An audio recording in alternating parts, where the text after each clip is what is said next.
lendo O Povo Brasileiro, de Darcy Ribeiro. Olá pessoal, tudo bem? Eu sou a Carmen e hoje eu venho comentar a terceira parte da nossa leitura compartilhada, né, do último trimestre de 2021. Povo Brasileiro, de Darcy Ribeiro, uma obra que eu li com vocês, com alguns de vocês, né? E dividi em 3 meses, o último trimestre, e aí no mês seguinte faço o vídeo da parte anterior. Então, assim, se lemos até dezembro, agora estamos em janeiro, e aí a última parte do livro, a terceira parte. Eu vou deixar a divisão aqui embaixo. Como eu já disse e volto a repetir, é muito fácil ler esse livro, né? A linguagem do autor é muito interessante, a abordagem dele também, já que ele é antropólogo, né? Então, ele lida com a formação da nossa gente, o modo de viver do brasileiro nas diferentes partes do país, desde a colonização até a década de 90, mais ou menos. Então, assim, ele toca nas questões dos problemas estruturais do Brasil, né, de formação e condição de sobrevivência da nossa gente. Nessa terceira parte, a gente começa com o capítulo O Brasil Caboclo. Então, assim, o Brasil Caboclo até o final. O que ele fala de interessante? Ele retoma um ponto que ele já tinha dito no começo, que é a questão da mestiçagem, né, de portugueses indígenas, né, principalmente, né, homem português e mulher indígena, já que os portugueses vieram para cá e não tinha muitas mulheres, então eles acabavam se envolvendo com as indígenas. E aí a gente até viu, acho que no primeiro vídeo, algo chamado de cunhadismo, é quando a tribo oferecia a mulher. Então, assim, tinha uma receptividade dos indígenas em relação a isso. Depois, Portugal cortou, né? Não quis mais isso, achou que seria uma forma de dominação, né? De aculturação. Então, a supremacia da cultura indígena em detrimento da cultura portuguesa, porque os indígenas, pelo menos no começo, eram a maioria, né? E aqui, como ainda não havia muitos europeus por aqui, muitos portugueses, enfim, depois outros também, né, holandeses e tal. Então, eles tinham medo que a cultura indígena absorvesse a cultura portuguesa. E pararam com isso, né, proibiram e tal. Só que chegou um momento, né, a gente ainda tá aqui, só que chegou um ponto em que não viam mulheres portuguesas para cá. Então, assim, como é que vai fazer? Se não pode se envolver com mulher indígena, não tem mulher portuguesa, como é que faz? E aí Portugal liberou, né? Tipo, oficializou, legitimou a relação, o casamento entre os portugueses e as indígenas. Não estou dizendo que antes disso, mesmo com a proibição ou não reconhecimento de Portugal, essas coisas não aconteciam. Claro que aconteciam, né? Como falei, não havia mulher portuguesa, havia indígena, então era com ela que eles se relacionavam, os portugueses se relacionavam. Só que o que acontecia? Os frutos dessa relação não tinham um reconhecimento da coroa, assim, né? Não poderia herdar nada e tal. É como se fossem filhos bastardos. Agora, com essa oficialização, aí a união era reconhecida e aí os frutos da relação eram considerados herdeiros, legítimos e tal. Quero que vocês prestem atenção na coisa. Oficializar a mestiçagem não é o mesmo que naturalizar. Tipo assim, a gente reconhece que todos somos iguais e tal. Isso não quer dizer que não haver preconceito, né? Então, assim, oficializar é permitir legalmente que aconteça, não haver nenhuma sanção, né? Como não recebimento de herança e tal. Mas isso não quer dizer que o filho português, o mestiço, ele filho do português com a indígena, não sofresse preconceito, né, em comparação a outras crianças que eram filhos de portugueses mesmo, casal português e tal.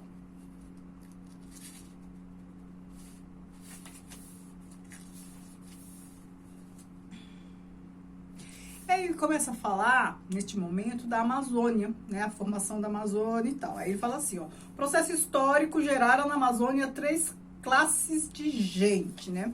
Então ele fala da exploração toda daquele território ali, daquele espaço, daquela região, e fala dessa formação, Essas 3 categorias eram formadas pelo índio tribal, refugiado nas altas cabeceiras, lutando contra todos que quisessem invadir seus núcleos de sobrevivência para roubar mulheres e crianças e condená-las ao trabalho extrativista, né? Ou seja, quisessem escravizá-las. O segundo, A segunda, pela população urbanizada, muito heterogênea, mas que tinha de comum já falar predominantemente o português e a capacidade de operar como base de sustentação na ordem colonial. O terceiro contingente era formado de índios genéricos, isso quer dizer o quê? Né? Várias etnias ali, várias tribos. Índios genéricos oriundos principalmente das missões e da expansão dos catecúmenos sobre toda a área na gestação de outros tantos índios genéricos. Então ele está falando de uma formação indígena, predomínio indígena ali da Amazônia mesmo, com a penetração e infiltração, mesmo, né, com uma convivência ali dos portugueses. E aí, como eu falei no vídeo passado, né, no segundo vídeo sobre este livro, ele fala dos vários conflitos, das várias lutas aqui, né? E sempre pontua o caráter de resistência dessas lutas. O que estava em questão, na verdade, e em muitos casos aqui, como é o caso da Guerra de Canudos, as vitórias repetitivas, né? Dos revoltos, dos revolucionários aqui. O que a gente acaba não aprendendo assim com tanto pormenor, né, na escola. Pelo menos eu, né? Tô falando da minha experiência. A gente sempre aprende que foi algo assim, um movimento, uma manifestação assim que logo foi sufocada, e uma manifestação assim de menor importância, né? Sempre pintam como se houvesse tido menos relevância do que realmente teve. E o que ele nos conta aqui que não foi bem assim, né? Então, assim, a gente não tem esse perfil cordato como nos fizeram crer durante esse tempo todo. E aí, no outro capítulo, ele fala o Brasil sertanejo. E aqui ele começa a falar da figura do jagunço, do cangaço e tal. Ele fala assim: é de assinalar que o cangaço surgiu no enquadramento social do sertão, fruto do próprio sistema senhorial do latifúndio pastoril, que incentivava o banditismo pelo aliciamento de jagunços pelos coronéis como seus capangas, guarda de corpo, e também como seus vingadores, né? Então, aquela situação que a gente conhece muito bem aqui, né? Jagunço, que é contratado lá pelos latifundiários, que acaba matando, exterminando, resolvendo todos os problemas que podem surgir ali para o senhor, né? Quase um senhor feudal como seu vassalo. E é aqui nesse ponto que ele fala da Guerra dos Canudos, né? Já que ele está falando ali do Nordeste, do sertão e tal. E tem mais um trechinho interessante. É de assinalar, porém, que o despertar da consciência sertaneja para sua própria causa não assume ainda uma atitude de rebeldia generalizada, mas alcança já uma postura de inconformismo que contrasta com a resignação tradicional. Tá vendo? Ele sempre pontua isso, né? Não somos tão resignados. E aí, quando eu li esse trecho, eu me lembrei do Vidas Secas do Graciliano Ramos, né? O Fabiano, ele era indignado ali, ele percebia que as coisas estavam erradas, ele não tinha muita capacidade de abstração, não tinha o domínio da palavra, o pensamento abstrato para ele era luxo, né? Mas ele sentia, ele percebia, né? Ele não era bem articulado, não conseguia verbalizar, argumentar, né? Então, ele reagia por meio da agressividade, modo de manifestar que alguma coisa não está contento, mas ele percebia. Então, ele não era um alienado, ele não era assim, um desvalido, esperando Salvador, rezando para que Deus mande chuva, mande comida.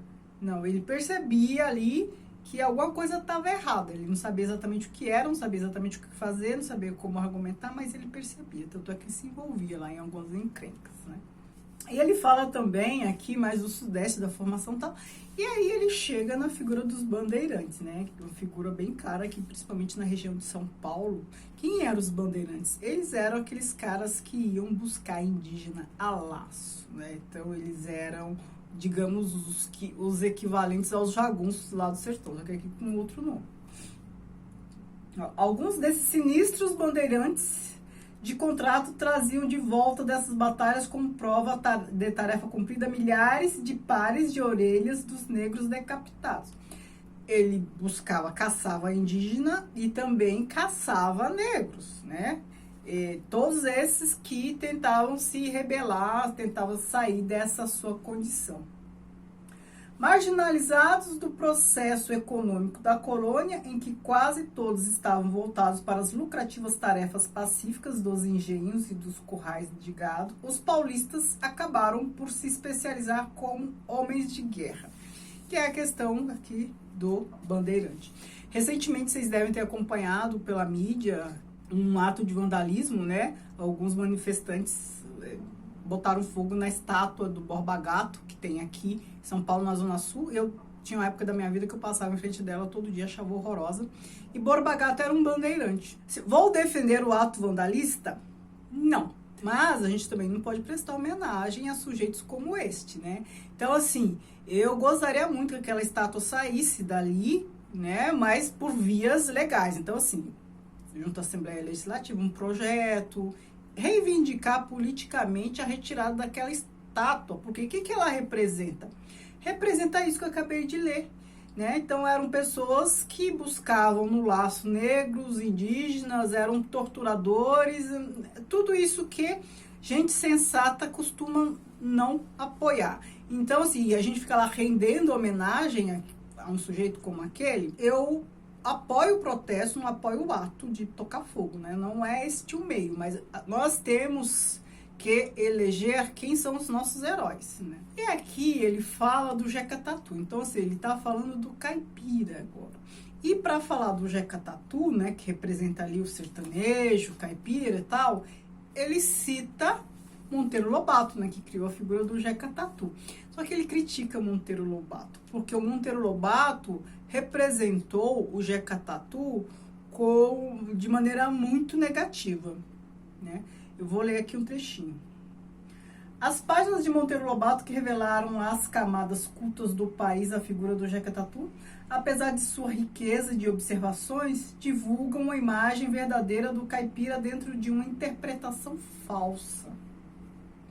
Nos primeiros retratos, Lobato o vê como um piolho da terra, espécie de praga incendiária que atiçava fogo à mata, destruindo enormes riquezas florestais para plantar seus pobres roçados. A caricatura só ressalta a preguiça verminosa e o desalento que faziam responder com não paga a pena a qualquer proposta de trabalho. E aí ele continua, agora eu vou pular, mas um trechinho interessante é o que ele fala assim: o que Lobato não viu, então, foi o traumatismo cultural em que vivia o caipira, marginalizado pelo despojo de suas terras, resistente ao engajamento no colonato e ao abandono compulsório de seu modo tradicional de vida. É certo que, mais tarde, Lobato compreendeu que o caipira era um produto residual, natural e necessário do latifúndio agroexportador, já então propugnando ele também uma reforma agrária. Então, assim, depois houve o despertar do Monteiro Lobato, mas assim, Monteiro Lobato já é um autor bem acusado atualmente, né, contemporaneamente, como racista, isso e aquilo. Então, assim, é o lugar de... O que a gente tem que entender, assim, não estou defendendo Lobato, mas a gente tem que cuidar para não cometer anacronismo, ou seja, olhar com os olhos de hoje algo do passado. Naquele contexto, a realidade era outra, os pensamentos, a mentalidade era outra. E a gente não pode esquecer também de algo que é lugar de fala. O que é lugar de fala? A figura em observação, no caso do Lobato, ele tem lá o seu histórico familiar, ele tem o seu contexto sócio-histórico, ele tem a sua biografia, ele fala de um lugar muito específico. Então a gente tem que entender, a gente não precisa concordar, mas a gente tem que entender o lugar de fala dele, né? Então ele era da elite, ele não era pobre. É como falar do José de Alencar, que era contra a abolição da escravidão, não sei o que, não sei o que, não sei o que. O cara era latifundiário, ele era rico, era senador, não sei o que, não sei o que. Então, assim, seria estranho se ele não tivesse o posicionamento que tinha naquele período histórico, naquele lugar de fala, né? Naquela situação dele, né? Repito, não estou concordando com eles nem nada, mas a gente tem que fazer esse exercício para tentar entender o que está em jogo, afinal.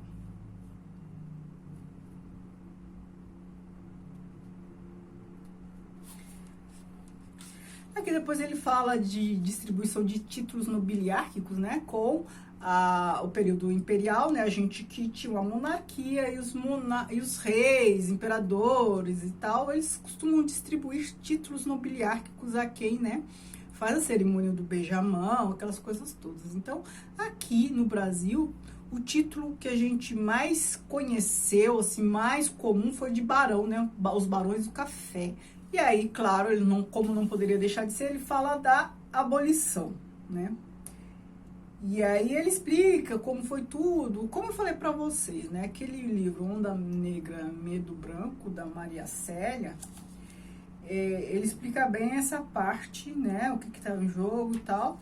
E aqui o que ele fala tá bem assim na linha do que ela falou lá, né? A condição do imigrante, a condição do negro, né? Escravizado, liberto, não tem para onde ir, e ao mesmo tempo vem os imigrantes para cá e tal.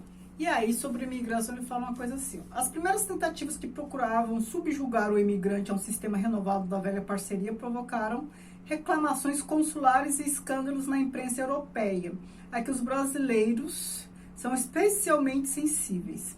Eram prematuras porque, apesar das condições de penúria prevalecentes na Europa, o imigrante não aceitava a coexistência com o escravo. Olhem só. Então, lá na Europa, eles estavam numa situação periclitante, ruim, tarará, tarará, mas imagina que ele é europeu ia ficar ali numa condição próxima a de um escravo. Nunca. Tem que se rebelar? Tem, porque a condição não era mesmo digna, mas não por ele ser um europeu. É porque não é a condição digna de ser, eu ia falar ser humano, mas não é questão de ser humano, é ser vivo. O bicho também não merece, né? É que falando aí um pouco da imigração, ele fala assim: o que não aconteceu com o Brasil aconteceu em São Paulo, que se viu avassalado pela massa desproporcional de gringos que caiu sobre os paulistanos. Por que ele está falando isso, não aconteceu com o Brasil? Porque a gente sabe, né, que os políticos aqui brasileiros queriam que muitos europeus viessem para cá para que houvesse um branqueamento da população, né? Muitos queriam até devolver os ex-escravizados para a África e trazer europeus para cá para valorizar, muito entre aspas, valorizar, né, a nossa genética, né? Para a gente ter características fenotípicas mais harmoniosas, digamos assim, muito entre aspas, eu estou sendo irônica e tal. Mas isso aconteceu em São Paulo, porque vieram muitos imigrantes para cá, porque São Paulo estava se desenvolvendo bastante, né, industrialização e tudo mais, principalmente italianos, hein? Italianos, espanhóis também vieram bastante e tal. Aí ele fala assim, ó: em 1950 os estrangeiros, principalmente italianos e seus descendentes, eram mais numerosos do que os paulistas antigos. E aqui tem vários bairros que são italianos aqui em São Paulo, né? Então, pra gente que mora aqui, então o sotaque italiano é muito familiar, né? Aí ele fala da colonização também europeia no sul, né? Ainda falando da imigração. E aí, de novo, lembrando o livro lá, Onda Negra, Medo Branco. A colonização europeia iniciada no período imperial respondia a uma atitude comum da oligarquia das nações latino-americanas, alcançada ao poder com independência, sua alienação cultural, que a fazia ver a sua própria gente com olhos europeus, né? Isso aconteceu na América Latina como um todo, né?